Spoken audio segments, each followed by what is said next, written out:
బైబిల్లో ఉన్న యేసుని మాత్రమే మేము పరిశీలిస్తూ, యేసు దేవుడు కాదు కదా, యేసు పాపుల కోసం చనిపోలేదు కదా, బైబిల్లో అలా లేదు కదా అని మేము ప్రశ్నిస్తున్నాం. మీరేం చేస్తున్నారు? హిందూ ధర్మం యొక్క ప్రమాణ గ్రంథాలైన వేదాలని, ఉపనిషత్తుని, పురాణాలని పక్కన పెట్టేసి ఏవో కొన్ని సాంఘిక సమాజంలో కొన్ని ఏ కాలంలో అయినా సహజం అయ్యి సామాజిక అవసరాల కోసం మనుషులు సృష్టించుకున్న కొన్ని అవసరాల నిమిత్తం సృష్టించుకున్న కొన్ని ఆచారాలను తీసుకొచ్చి హిందూ ధర్మానికి ముడిపెట్టి చూపించడం, ఇది ఏ రకమైన విధానం అని నేను ప్రశ్నిస్తున్నా. అలా అనుకుంటే ఇప్పుడు క్రైస్తవ సమాజంలో కూడా అనేక దురాచారాలు ఉన్నాయి.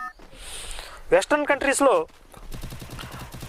మనం వివాహ విధానాలు కొన్ని పరిశీలిస్తే చర్చిల్లో నగ్నంగా పెళ్ళిళ్ళు జరుగుతాయి.